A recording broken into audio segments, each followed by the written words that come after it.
여러분 안녕하십니까? 4월 8일 사사건건입니다. 김민하 평론가와 주요 뉴스부터 정리해드립니다. 안녕하세요. 안녕하세요. 네, 첫 번째 주제 뭔가요? 구조 지원 헬기 추락입니다. 네, 헬기 추락 사고 소식이군요. 그렇습니다. 해경 헬기 한 대가 마라도 인근 해역에 추락을 해서 2명이 사망하고 1명이 실종, 또 1명이 부상당하는 그런 이제 상황인데 좀 보겠습니다. 네, 자 해양 경찰의 브리핑 일부 직접 들어보시겠습니다.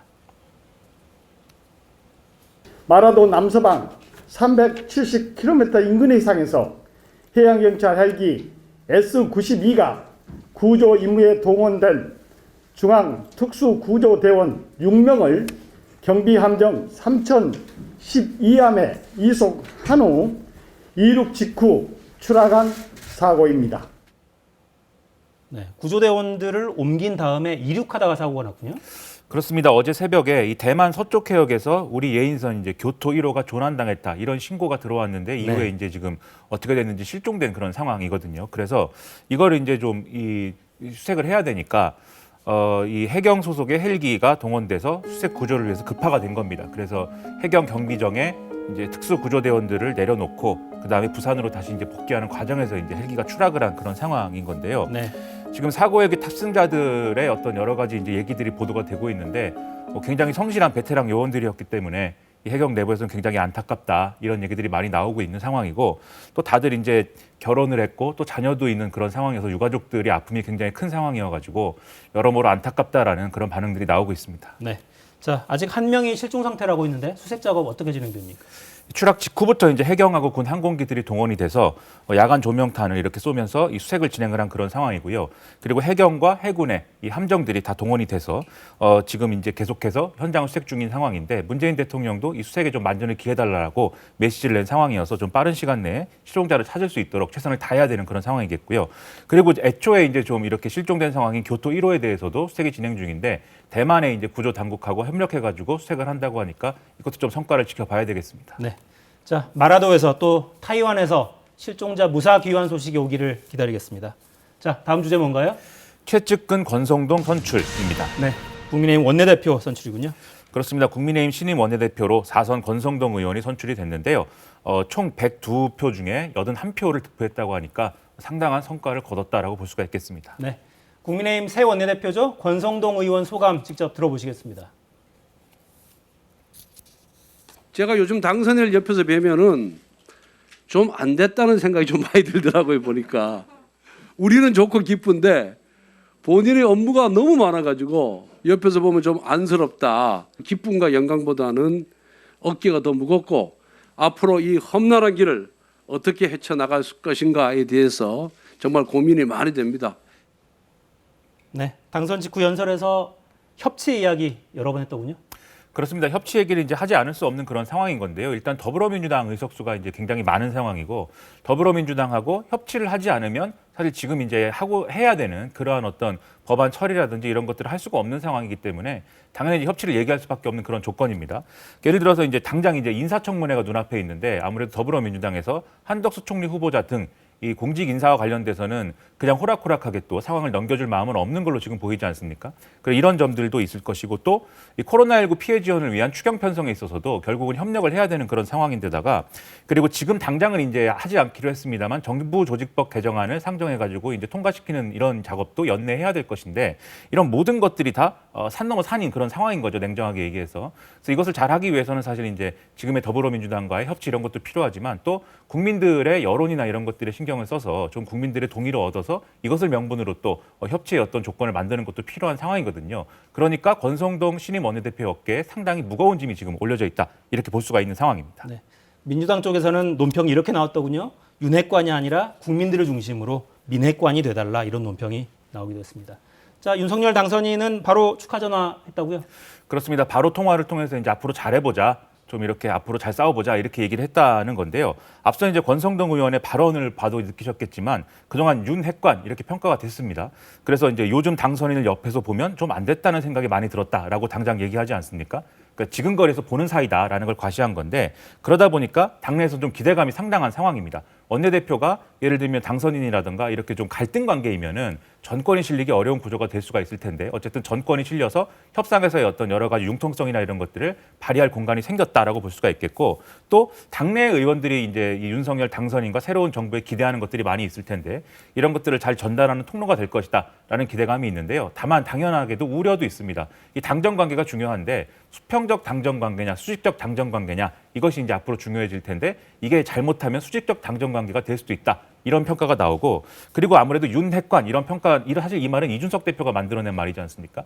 이준석 대표하고의 사이 이런 것도 지금 관건인데 왜냐하면 당장 지방선거 공천 앞두고 뭐 친윤, 비윤 뭐 이런 식으로 계파가 나눠질 그런 가능성까지도 있어서 이런 모든 것들을 잘 아우를 수 있는 어떤 지도력을 발휘할 수 있느냐 상당히 관건이다라는 평가입니다. 네. 공천 과정에서 윤심 이런 이야기도 계속 나오고 있어서 지켜봐야죠. 자, 다음 주제 뭔가요? TK부터 박 만나나인데요. 네. 여기서 박은 이제 박근혜 전 대통령을 얘기합니다. 윤석열 대통령 당선인이 다음 주부터 이제 지역 순회 일정을 시작한다라는 건데요. 대구 경북을 시작으로 한다고 합니다. 네. 대구 경북부터 먼저 간다는 거네요. 자, 배현진 당선인 대변인 말 직접 들어보시겠습니다. 먼저 그 대구 경북 지역부터 방문을 하실 예정인데 대선 승리를 만들어주신 우리 대한민국 국민들, 지역분들에게 다시 돌아가서 감사의 뜻을 표하겠다라는 그 후보 시절의 약속을 지키시고 두 번째는 그 지역 현장에서 직접 지역의 어떤 민생을 살릴 수 있는 네, 질문이 당연히 나왔죠. 박근혜 전 대통령 면담하느냐. 그렇습니다. 대구 경북에 가는데 박근혜 전 대통령 문제를 얘기 안 할 수가 없는 건데요.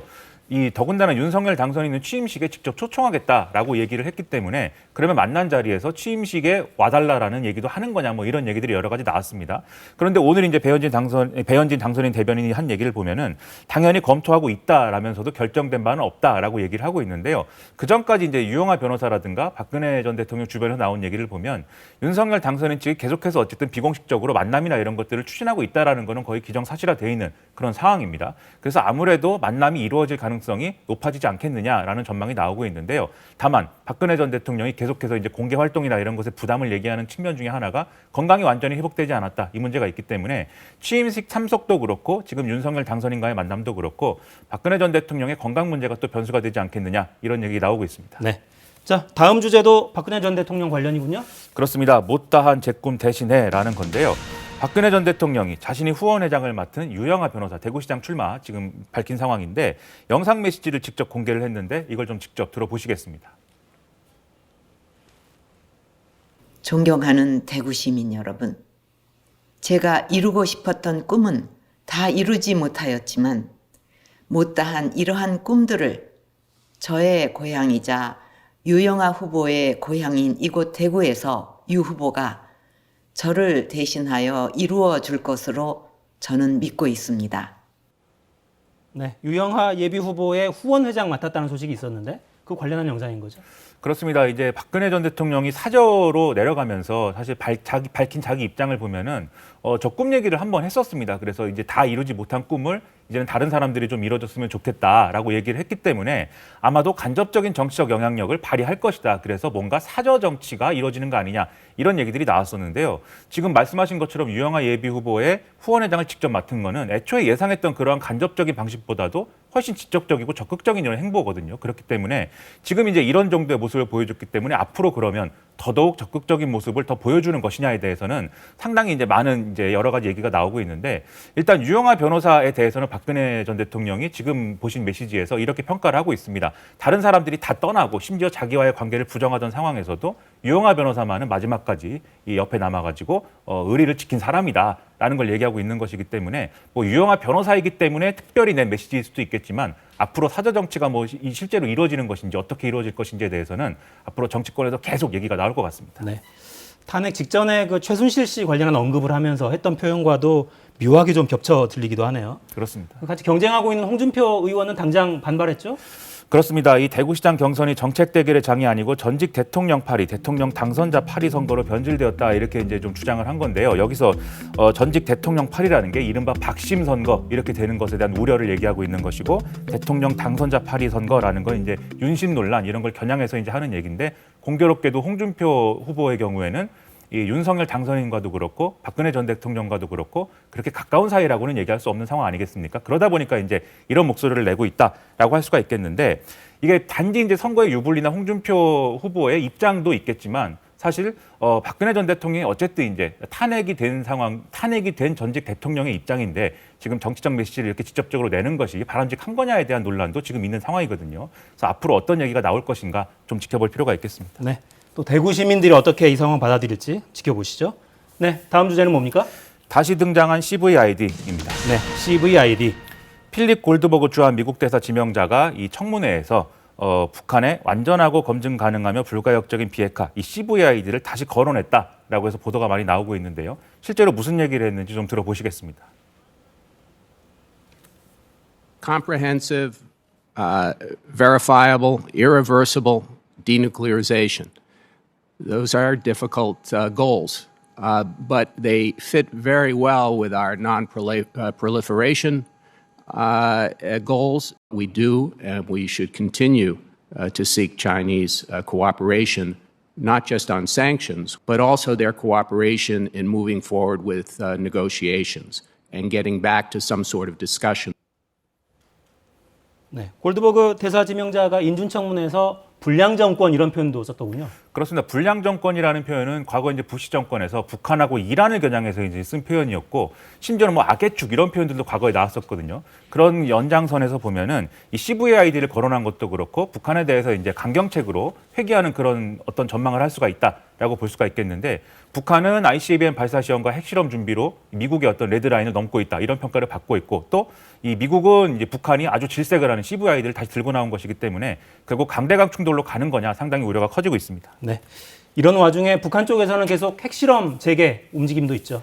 그렇습니다. 지금 이제 풍계리에 있는 핵실험장 갱도 중에서 3번 갱도를 다시 복구를 해서 여기서 이제 핵실험을 할 것으로 좀 유력하게 전망이 되고 있는데 실제로 위성 사진을 통해서 확인을 해보니까 이 3번 갱도가 상당히 복구가 되고 있다라는 게 순차적으로 이제 계속해서 확인이 되고 있는 그런 상황이고요.